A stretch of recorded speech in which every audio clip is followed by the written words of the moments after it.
Hey everybody, welcome back. Today we're working on a Model 11 that came in for restoration. This is going to end up being a blue color. I believe the name is Bohemian Blue. I don't know, I've got the powder out in the shop. It came in, but I believe that was the name of it. Just can't recall offhand. Anyways, we're going to go ahead and we're going to plug this in and see if this thing works.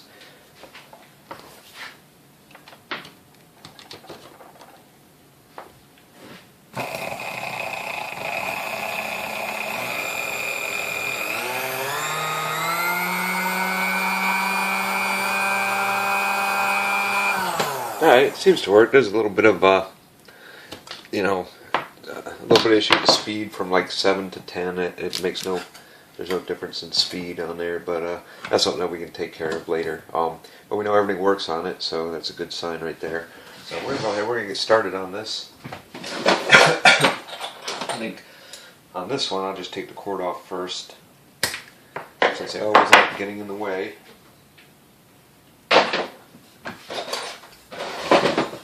Let's get our cap popped off here.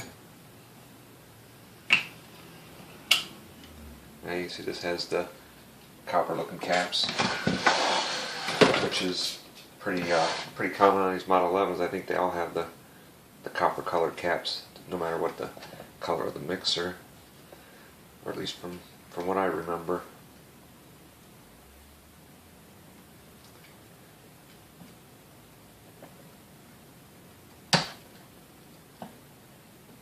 This front cap is on there good.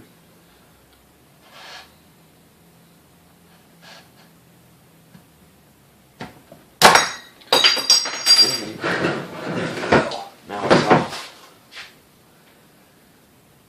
It does look like there's some goo and whatnot on here. That's probably why I had that stuck in there so good. We got that off now. We go ahead and start taking the 4 parts off of here. Take our brushes out first. Let's see what they look like. As you can see, they're about halfway worn down. Actually, I want to set everything on this side.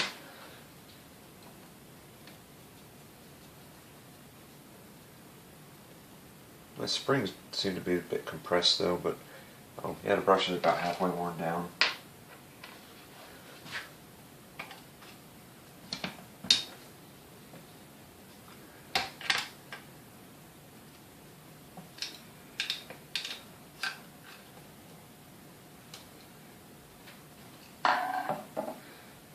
We got our screw and then the 2 springs out.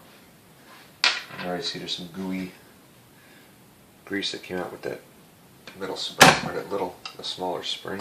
So we can get our washer out of here.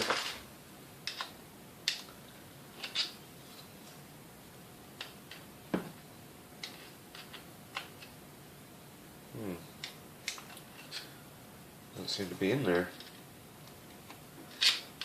It didn't come out with the spring. Alright, so I'm going to have to find a washer that goes in there.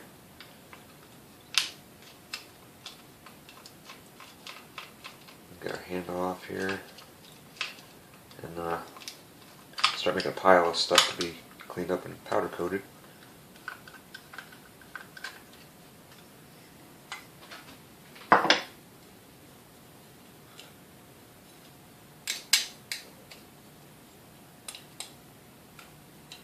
That's weird.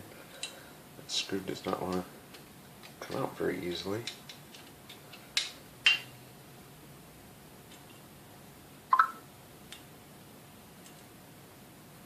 There we go. Alright, let's start making a pile there for stuff for powder coat. Our beater ejector off here. You can see that's going to need some degreasing. There's all kinds of stuff down inside there. I don't know, hopefully you can see that. It's not very bright out today. It even seems kind of dim here in the shop. I think I might have to invest in some more lighting for in here. I'm having a really hard time seeing sometimes. See, that's weird. It's the first time I've ever seen a washer on that screw there. And that screw basically was just holding on the ground strap there, the chassis strap for the RF filter.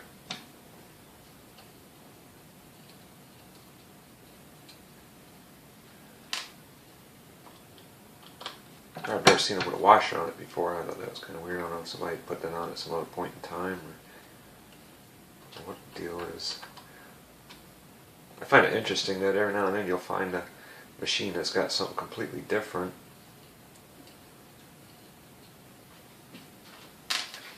Alright, let's get the gearbox cover off. And you can see the grease is kind of nasty in there. I gotta go grab some paper towels. Okay, I'm back with a rag and start getting this grease scooped up out of here. There's some pretty nasty looking stuff, as always. There's no way that grease is not going to, after this many years, there's no way that grease is going to look good. You're never going to open one of these up and be like, damn, there's some good looking grease in there. That's just going to be gross no matter what. Alright, there, I got a lot of that out of there. I want to pop the little plastic tip in here out. That's a piece that we definitely don't want to lose. That's greasy, so I'm going to leave it there. Let's see if we can get you guys a view inside this gearbox here. Flip it up into the light. I know it's pretty dark and dingy in here today. I apologize for that. Ew.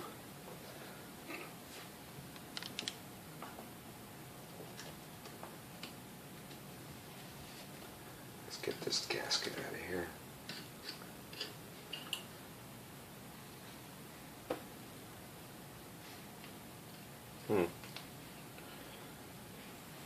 That's kind of like the strangest looking gasket I've ever seen on one of these. I think somebody might have made this.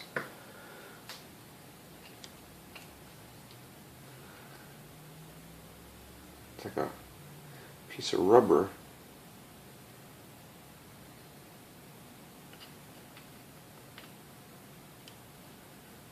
Like really strange. I've never seen a gasket like that before.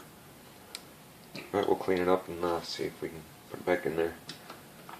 I have to get out the rest of this grease, at least what I can right now, and go wash my hands off because I'm already starting to get it all over me. It's definitely one of those dirty jobs that you can't do this and stay clean.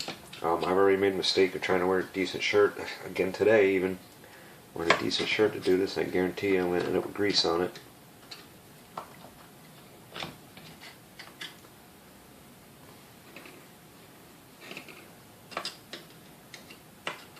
But then again, I guess this is how I end up with work shirts. I mean, you know, I take a good shirt, get it dirty, and it becomes a work shirt.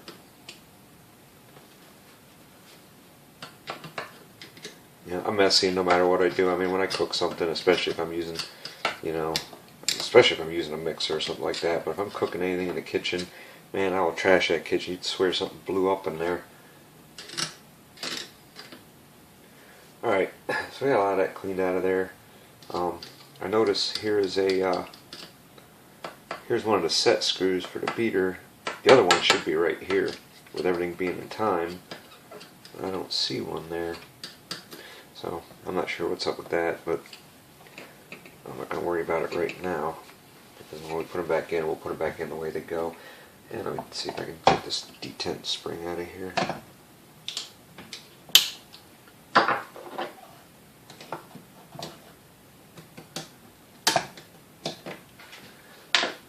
Alright, let's flip around. Oops, get you guys back down and zoomed out.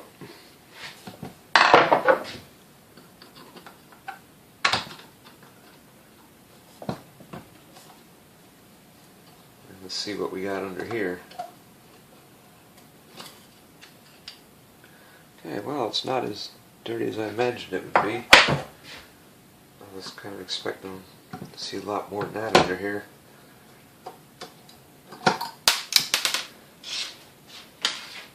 Get our heat shield off. And, the resistor looks awful white. You know, we're not used to seeing those white. I mean, it's seems like the coating's ready to peel off there in some spots, but other than that, I mean, it's white. I can't recall last time. I don't know if I've ever seen one that white come out.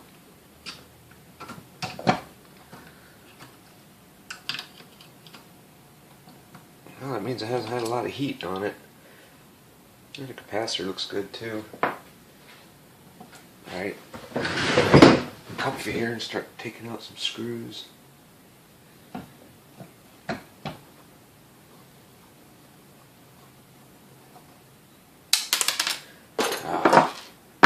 I've got to go get my magnetic screwdriver. That one's not, and it's driving me nuts. Alright, we should be a little better now. And this one, it's a really long one, but for some reason I still prefer this. Is my favorite screwdriver for doing these. I don't know what it is about the length on it that just makes it, you know, makes it better to use. I mean, I feel more comfortable using this one than I do the shorter one. And this one is magnetized, so definitely helps taking out screws out of these little tight spots here. Let's take the wires out, or disconnect them anyways.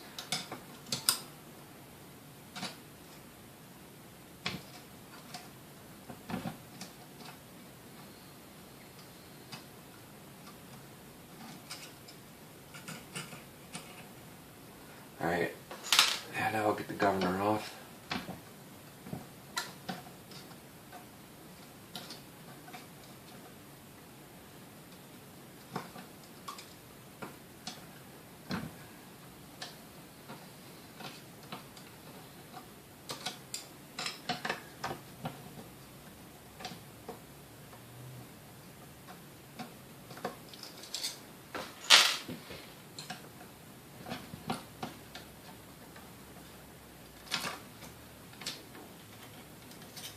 Alright, those are all parts that have to get cleaned up. Now, I think I can go ahead and just pop these screws out. Maybe not as easy as I thought. Oh man, whew. That was tight. Hope that's not a sign of how this is going to come out of here.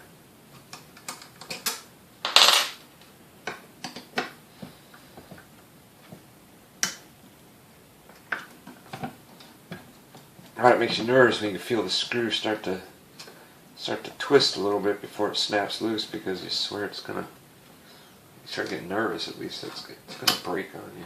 I've never broken one of those screws off yet, but you know, I know that breaking off a screw anywhere is always a pain.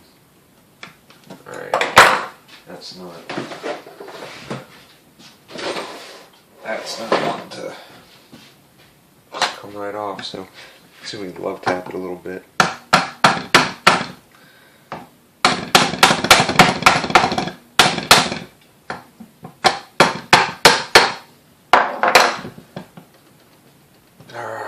Nope. Alright.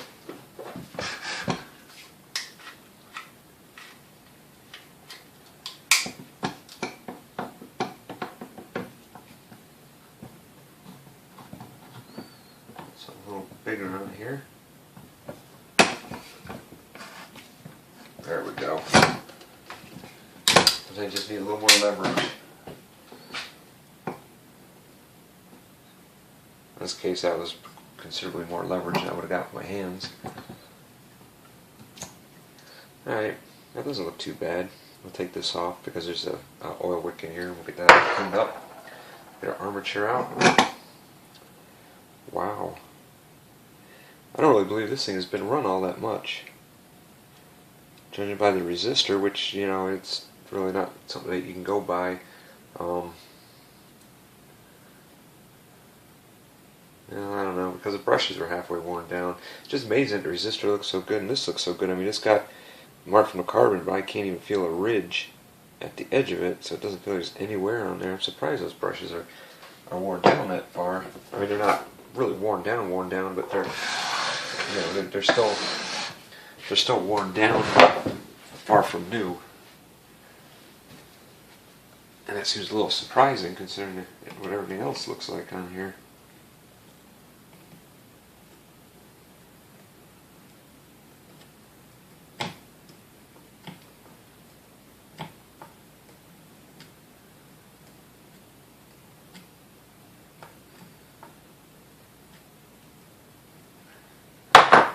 Let's see how, and this turns nice and free.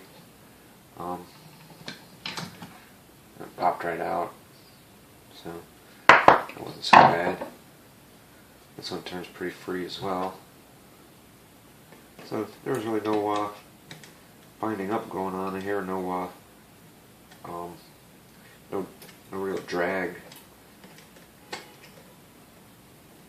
I mean, this one's actually in really good shape.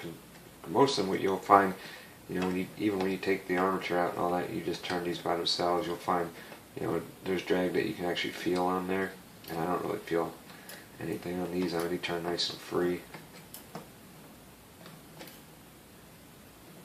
And I think, judging by these beaters, it looks like they were just, by the shafts, it looks like they were just continuing to be lubricated well. I mean, it probably didn't, I don't know, I can't explain. I would say it probably didn't sit long, but it didn't look like, from the other part, it didn't look like it was heavily used. The only thing that really showed use so far was the brushes. Let's get these gears out of here and then go into the degreaser. See if I can scoop out a little bit more of this gunk.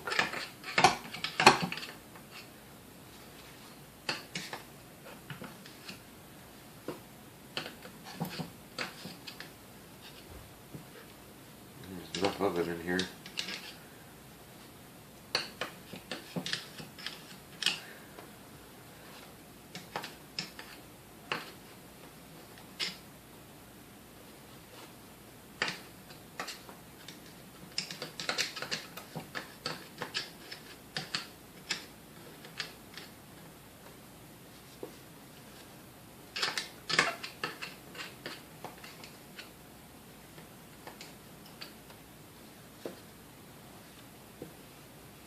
Alright, I guess that's good enough for now. I'm going to go ahead and pop this off the base and see if we can't get our cord disconnected here easily enough. And then get our field coil out, and then we get our brush holders out, and then this hinge pin.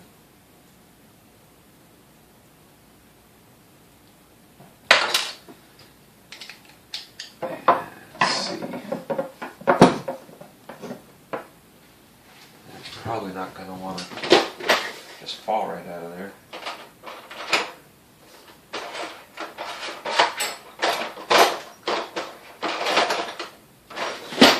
Let's see if we can coax it out. There we go. Yeah, that actually wasn't too bad. Oh, here we go. April 8th, 1950. 5. I want to say 1955.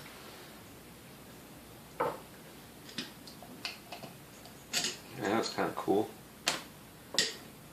I like that when you can find the date on them. And make sure you guys can actually see here. If you couldn't there, I apologize.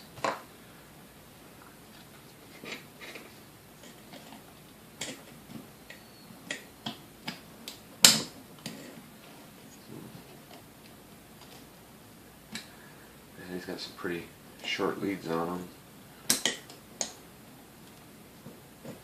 I find on these that, I just make it a habit anymore, just extending the leads on them just to make it a lot easier for hooking up the cord, because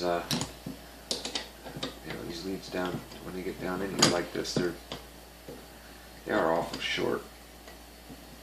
I mean, I can still get down in there and get it soldered, but it's not as not nearly as easy as when you have cords sticking out of there. I mean, it's a lot easier.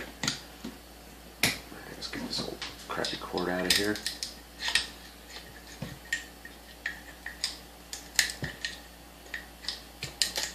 Alright, you can see the whole thing's just crumbling to pieces.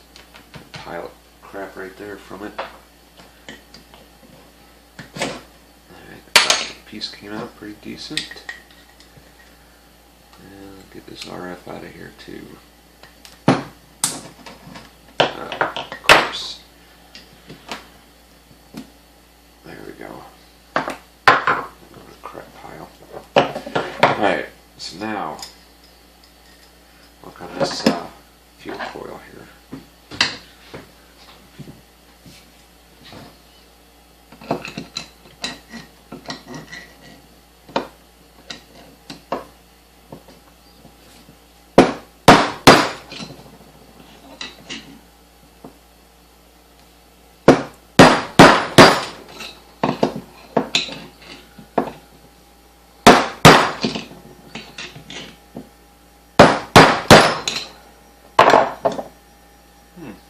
Seems to be moving along pretty good.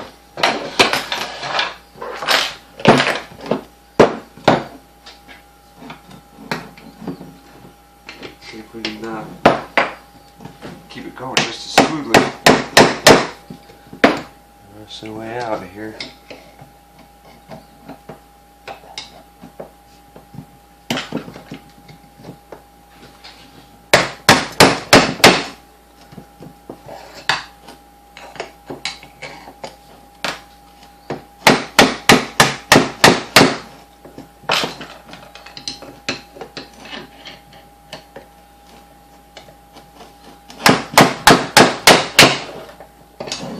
I believe we're almost there.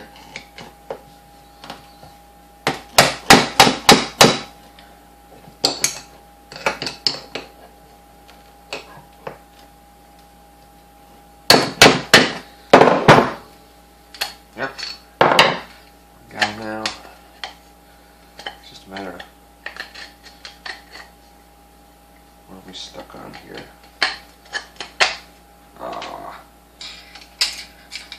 Crap. Brush clips.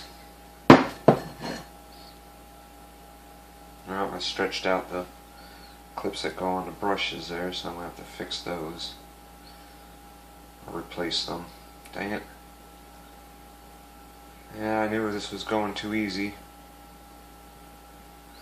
Alright, well anyways, we'll fix that up and we'll extend the leads on here. Alright, I guess I should slow down a little bit here, especially being a Monday. Alright, that was my bad.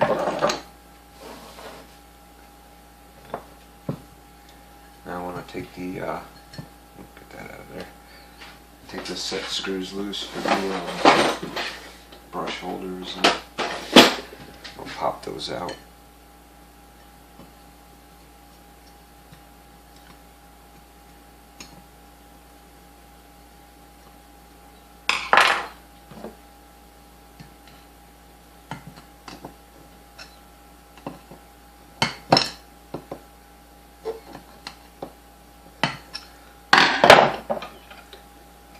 They seem to come out pretty decent.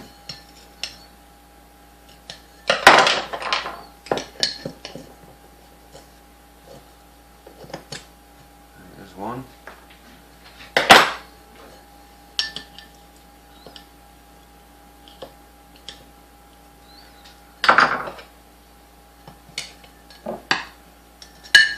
Get this one out a little bit more.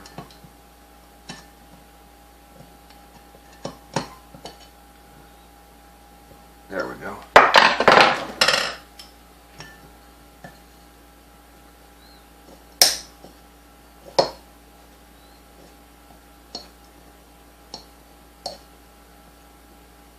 Come on, get on there. There we go. There's number two. They're kind of, I don't know if you can see on here, they kind of got gunked up with carbon, but they'll clean up nice too. Alright, let's get our pin out of here.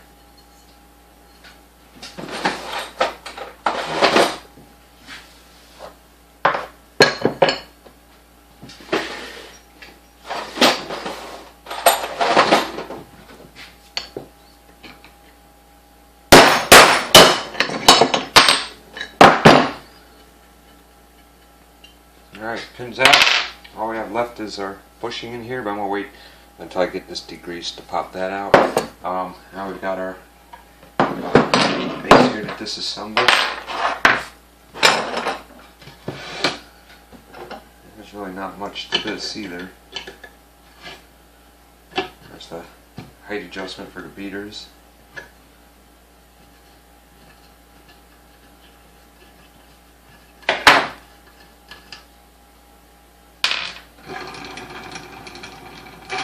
Yeah, ooh, that thing definitely needs some lube. That bearing in there is kind of noisy. It's got a little rust on it there. I don't know if you can see that. There's some rust on that pin.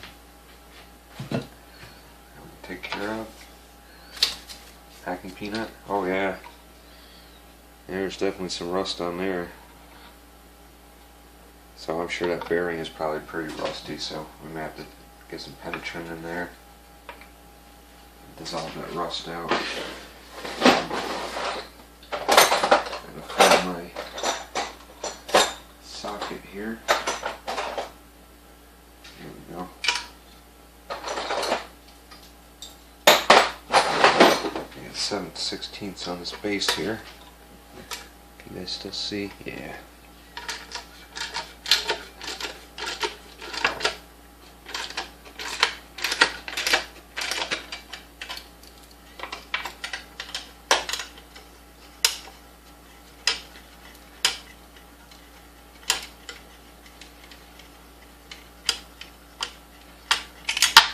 Let's get that nut off there. I'm going to pull our entire neck off of here. The washer goes with the nut. And our adjuster. You can see there's some rust there too. So this is going to need a little cleaning up. This part right here, you know, we're going to go through and see if we can get this polished up and how well it's going to polish up. It looks like this whole section right here is faded out, and this part over here looks nice, and of course everything underneath the turntable looks decent. So we'll see what we can do with that. Let me get this apart.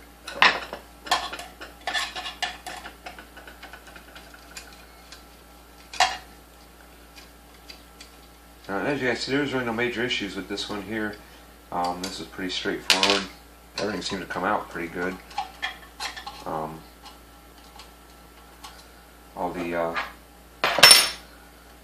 the internal parts look decent. We'll be replacing the brushes on them. Like I said, they're about halfway down, so might as well pop in new ones. Nothing else in there really looked too terribly bad. It sounded good when we turned it on, other than the speed being a little off, but that could be any number of things. I think once we get it back together, we'll be able to get it adjusted decent, so that you know you got full range of speed on there.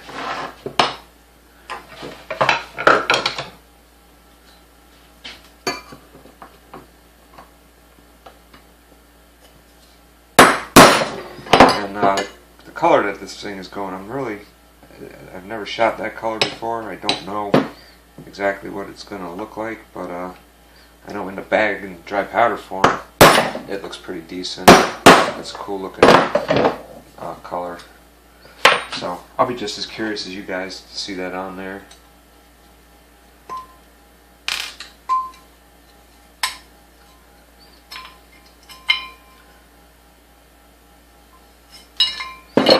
Alright, part ready for blasting and coating.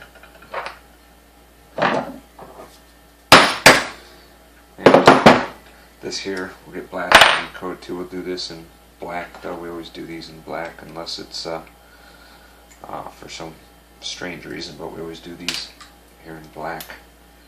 It actually had some rust on it, even on here too. I wonder if this thing was around a lot of moisture.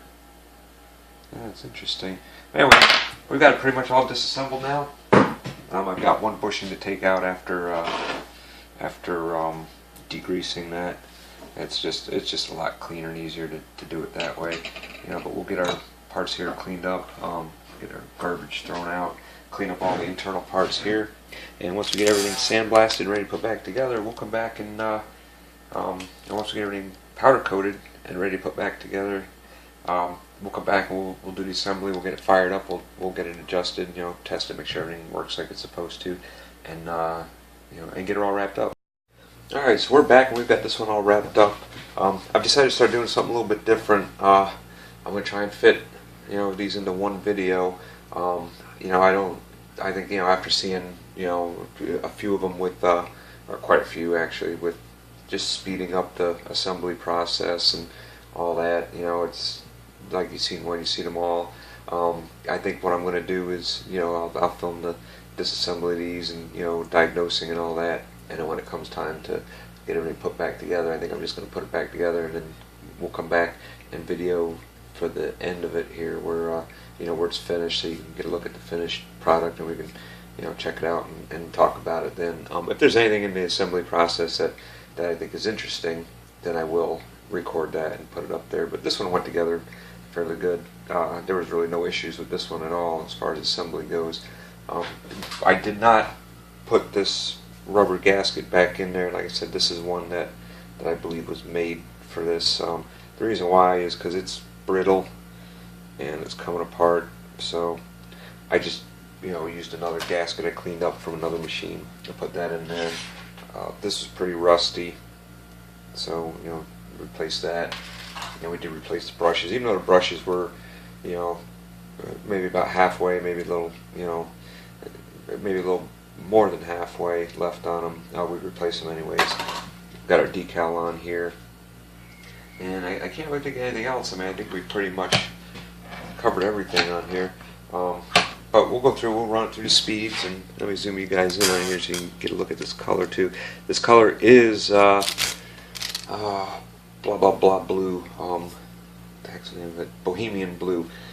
For some reason that name just is not sticking in my head, but anyways, it's Bohemian Blue. The description of the color says it's medium cobalt blue with a fine pink metallic in it, and if you look close at it, in certain light you can see the little fine pink metallic. It gives it an interesting, you know, like a bluish, purplish tint to it, depending on the angle that you look at it. It can look blue or it can look purplish. It's kind of a really cool color, but Bohemian Blue is the name. And let's go ahead and just run it through the speeds and see what it sounds like here.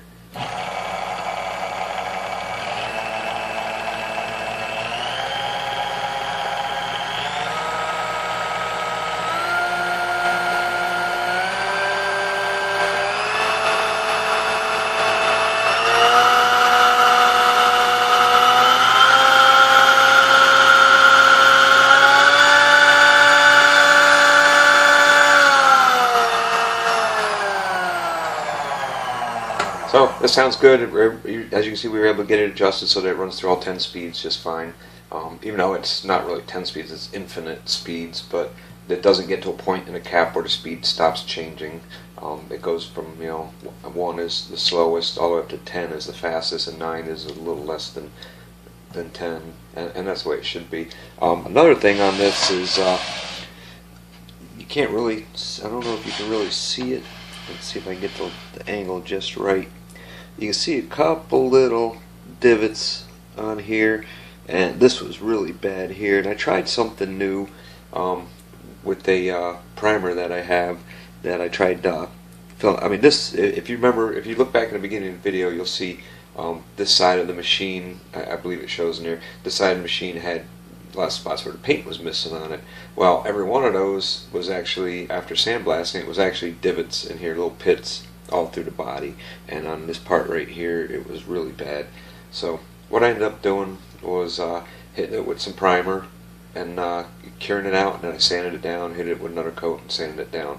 Now it does look a lot better. I mean, you can hardly really notice them, but they are still slightly noticeable. So I'm trying to figure out, you know, a technique for using this primer to fill in, you know, divots and little rust pits and stuff like that. Once I get it, I experimented on this one here, and, you know, I see the results are good. It does look better than it did before, but I think that's something that I will be able to offer with a little bit more practice. I'll be able to start getting rid of, you know, pits and you know, rust and stuff like that, and like on these turntables, you know, on the metal ones, when they get rusty, a lot of times, you know, there's really it's hard to cover because I can't use body filler on here. I can't use anything like that. But this is a powder coat primer that's designed for basically I can, you know, it prevents outgas as well. But it also is a build-up primer, and I'm trying to figure out how to the best way to make it work to fill in divots and stuff is to be able to get the final coat to look good. So that's something I'm working on, and hopefully soon we'll be able to do that. The only thing we have left to put on here is our little emblem from the back, and as you see, it's quite tarnished, but I did clean it up. You know, these a lot of times will just get tarnished over time, and you know, there's really not much you can do about it. You know, I mean, I suppose you could paint it if you wanted or whatever, but we've got our lettering done on the speed dial here. This polished up decent. This polished up way better than I thought it would. I mean, this part right here was like so faded and everything. I was surprised that it polished up as good as it did, but it looks really good now. We've got new feet on the bottom. It's packed full of new grease and all that, new cord that's grounded to it. So, anyways, this one is a wrap. If you guys have any questions or comments, just leave them down below. You know, if you want to be notified of any of the other videos that we post, don't forget to subscribe and then click the bell down there so you can get notifications and pop up for you. And you know, if you like the video, give it a thumbs up and let us know. I noticed a few more videos have gotten a thumbs down. If you don't like the video for whatever reason, you know, that's fine. But at least leave a comment saying why, so that, you know, if I'm doing something that, you know, that I can do better, I'd like to know. I'd like to. You know, I'd certainly like to get better at doing this. I mean, I've been trying to get better at editing. I've been trying to get better at making the videos. You know, just anything I can do to make them better. If you, instead of leaving, or you, I should say, instead of leaving, you know, a thumbs down, go ahead and leave a thumbs down if you think it deserves it. But at least give me a reason why, so I know what I can improve on. But if you do like it, give it a thumbs up and let us know. That way, we know that somebody actually likes them. But anyways, guys, I want to let you go. We're going to start another one here, and we'll catch you on the next one. Thanks.